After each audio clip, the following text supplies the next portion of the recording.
Halo, selamat malam. Berjumpa kembali bersama saya Wong Ganteng Sak Donya. Mohon untuk tidak menyebutkan nama dan identitas dalam percakapan ini karena percakapan ini saya naikkan dalam konten YouTube. Gimana Mbak E?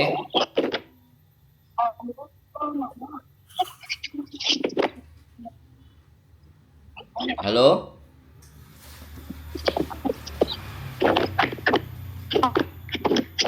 Mbak, sampean kok mekes ya Mbak? Halo?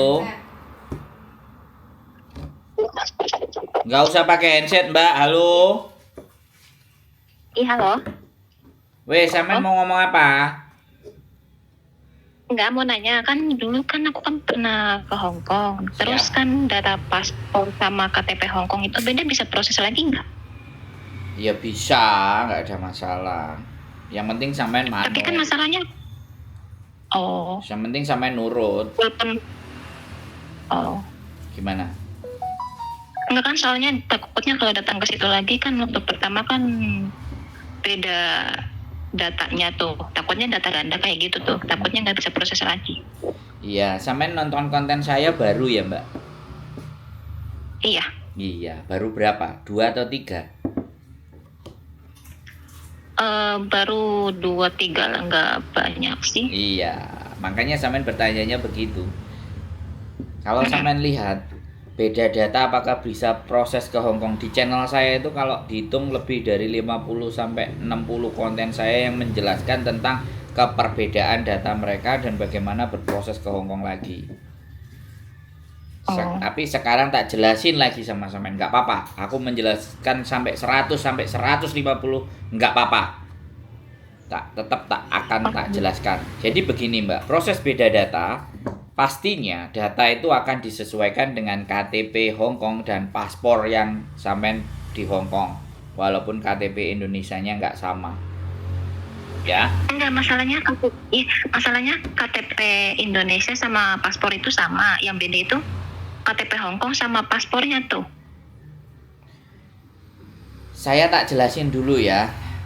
Oke. Oke. Apapun Oke. ceritanya, data sampean kan nggak sama KTP Hong Kong. Boleh saya ngomong Iya. begitu? Mm. Ya, walaupun paspor, walaupun KTP Indonesia nggak sama KTP Hong Kong, oke? Iya. Oke. Jadi gini, di saat sampean pergi ke Hong Kong pakai paspor A, terus keluar KTP Iya. A, tapi Mm. KTP sampean Indonesia B, otomatis kan nggak sama, Mm. oke? Mm. Nah, tapi pertanyaan saya, paspor sampean masih hidup atau tidak? Masih hidup. Nah, kalau paspor masih hidup, paspor itu tetap kita pakai. Terlepas itu Mm. tidak sama dengan KTP Hong Kong. Itu pasti ada tulisan Oke. endorsement-nya di belakang kan. Mm. Nah, nggak apa-apa, itu dipakai aja. Ya, nanti kalau habis di renew di Hong Kong, baru disamakan dengan bagi kita bikin data untuk disamakan dengan paspor. Kalau pas renew. Nah, Oh. cuman persoalannya, nah, sampean posisi ada di mana, ya? Karena PT yang memproses saya dengan beda data itu prosesnya hanya ada di Bekasi, PT saya yang ngurusin semuanya. Jadi yang Oke. kalau sampean ingin proses, sampean tinggal ikuti apa yang disarankan oleh yang PT tadi lakukan. Gitu. Oke. Karena beda data dan yang pastinya potongan akan bertambah. Tidak akan sama karena tahu sendiri Indonesia nggak perlu saya bahas. Iya. Yang penting ada orang dalam dan yang penting meloloskan sampean untuk balik lagi ke Hong Kong kan yang penting itu. Iya, paham. Nah, jadi kalau prosesnya nanti disuruh pindah domisili, prosesnya disuruh ini itu dan macem-macem, itu sampean nggak usah menolak atau membantah. Karena kita mau mengatur keadaan dan kondisi sampean dengan KTP yang tidak sama dengan paspor atau KTP yang tidak sama dengan KTP Hong Kong, bagaimana caranya sampean masuk ke Hong Kong lagi dengan paspor dan data seperti KTP yang ada di Hong Kong biar sampean nggak kena data ganda. Kalau di Indonesia masih bisa disiasati, kalau di Hong Kong sudah tidak bisa. Kalau sampai di Hong Kong mau merubah-rubah itu prosedurnya lama, sampai 6 bulan sampai 7 bulan.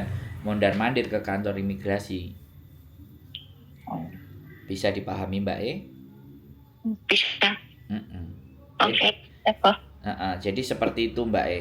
Dan tidak semua PT bisa. Kenapa? Karena setiap PT, kenapa kok tidak bisa? Karena pasti ada biaya yang besar. Nah, ketika biayanya yang besar, kemudian ngecas sampean dengan potongan yang melebihi standar, nanti khawatirnya sampean di Hongkongnya akan melaporkan. Nah, kalau melaporkan kan PT-nya yang jadi ruwet. Daripada maafan dan ruwet ngurusin anak-anak yang beda data, mending dijawab tidak bisa. Atau biasanya yang bikin saya kadang-kadang rada gedek itu datanya dia nggak bisa, sama PT tetap diterima, tapi nggak diproses-proses, nggak dapat majikan, akhirnya lama. Kalau lama akhirnya sampean disuruh MD. Nah, ketika MD sampean disuruh ganti rugi. Nah, itu saya nggak suka. Oke, siap. PT nggak jujur dari awal kalau dia nggak bisa memproses, asal masuk data sampean ditahan, terus sampean nggak berangkat, nggak deal, sampean minta data sampean, berarti kamu MD kamu bayar ganti rugi, padahal kita nggak diapa-apain. Bisa dipahami apa yang saya sampaikan? Bisa. Jadi ya udah kalau kayak gitu kok udah ngerti, paham. Nah, coba sampean cari PT-PT yang di luar sana yang bisa menghandle sampean di beda data. Kalau di tempat saya pastikan selama sampean manut, nggak rewel, nggak minta ini ono ini anak-anak itu dan sesuai, maka kita bisa. Karena sekarang prosesnya saya balik Mbak, jadi kadang-kadang kita mau memproses anak itu kalau sudah ada majikan. Nah, saya khawatirnya ketika sudah ada majikan kemudian kita proses, si anak tadi itu tidak segera atau tidak kooperatif. Tidak kooperatif untuk mengikuti saran yang disampaikan sama PT. Artinya kan majikan udah interview, udah wawancara dan udah yes, itu kan majikan bayar. Iya, pasti. Lah, kalau majikan sudah bayar, ya kemudian anaknya ini tidak kooperatif, tidak juga segera ngejar. Misalnya, Mbak harus cabut berkas di Disduk Capil untuk pindah ke pabrik sepatu supaya bisa kita atur, misalnya kayak gitu tuh. Lah mbaknya itu lemot, gak sacet-sacet. Majikan kan pasti nunggu, karena proses di Hongkong itu fix dan gak pakai lama. Beda sama proses di Indonesia yang belok kiri, belok kanan, ke atas, ke bawah. Gara-gara peraturan yang kakean banyak belok dan tidak dipermudah untuk teman-teman berangkat, makanya saya nggak nyoblos presiden, karena tidak ada presiden yang ngomong memudahkan para PMI Hongkong untuk bisa bekerja di luar negeri dengan aman dan damai. Bisa dipahami Mbak? Jadi kayak gitu Mbak prosedurnya. Makanya kita kadang-kadang make sure kalau anak mau berangkat, kita suruh pastikan dulu pindah domisili dulu, baru kita interview sama majikan. Baru masuk PT, nyari PT di mana gitu ya jalurnya? Enggak, kalau kita Mbak, kita deal dulu sama majikan kalau sampean X. Kita nggak akan masukkan sampean ke PT. Jadi data sampean itu harus fix dulu. Setelah fix, PT menyarankan ABCD, bilang ke saya menyarankan ke sampean harus ngikuti itu. Ketika sudah Mas clear, surat pindah domisili sudah saya pegang Mas, saya tinggal naruh ke tempat yang dituju. Nah, baru di situ kita interview ke majikan. Jadi proses kami bukan nunggu.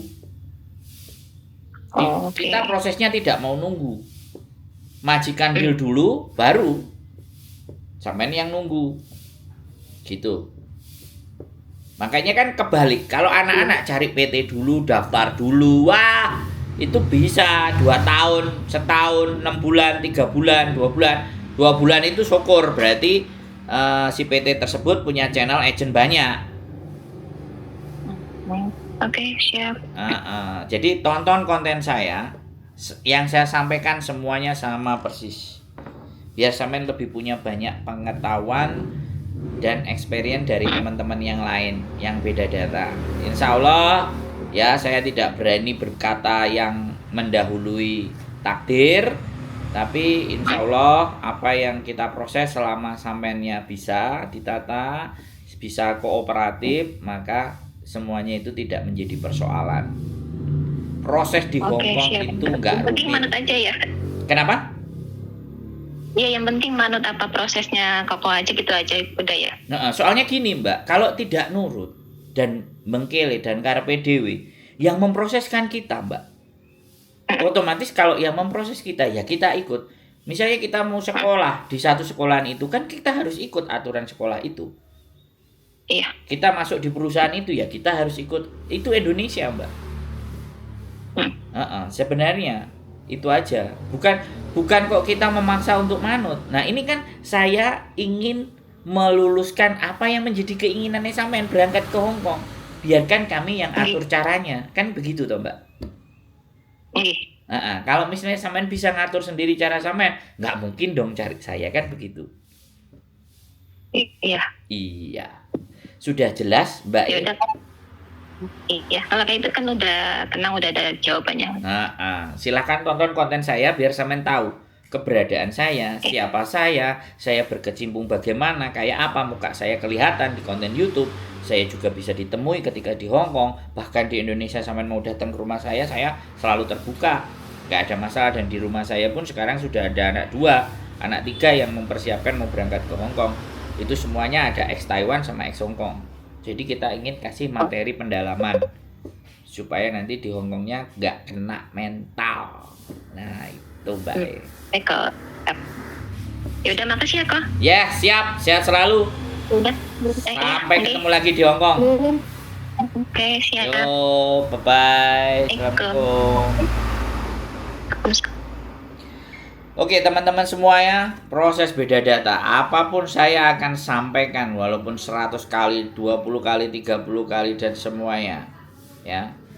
Karena sekali lagi namanya orang, biasanya sekali lagi kalau orang sering nonton konten-konten saya semuanya pasti dia akan bisa mengambil sebuah pelajaran. Dia bisa memperkirakan dan dia bisa memprediksi apa yang akan terjadi. Tapi kalau yang baru nonton 1 kali, 2 kali, dan 3 kali pasti inginnya instan. Mending telepon langsung biar gak mumet dasi. Nah pasti seperti itu. Wajar, saya tidak akan risau, saya tidak akan galau, atau tidak akan saya amuk, atau tidak akan saya paksa. Tapi akan terus saya akan jawab pertanyaan yang sama. Jawab pertanyaan yang sama diajukan 150 kali, 100 kali sama saya, tetap akan saya sampaikan. Tapi pastinya akan saya masukkan ke konten YouTube. Sekali lagi tetap semangat, keep stay tune my YouTube channel, and see you next video. Bye bye.